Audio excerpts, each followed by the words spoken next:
Here's how to install and update AN4 BIOS. You need to download the BIOS file to your computer. You can download it from the Chatreey official website. After downloading, open the file. Select the 8845 file and after opening it, double-click the Files file. Your computer will automatically run the file.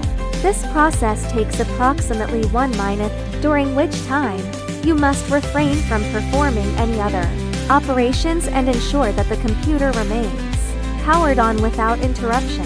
Failure to do so may result in BIOS update failure, causing the system to become unbootable, e.g., a persistent black screen, and could even render the motherboard unusable. BIOS update complete. We need to proceed to the next step, flashing the EC. Step 2. Open the file you just created. Save. Open the EC file. Double-click it up to a cup to, and the computer will automatically run the file. And proceed with the installation.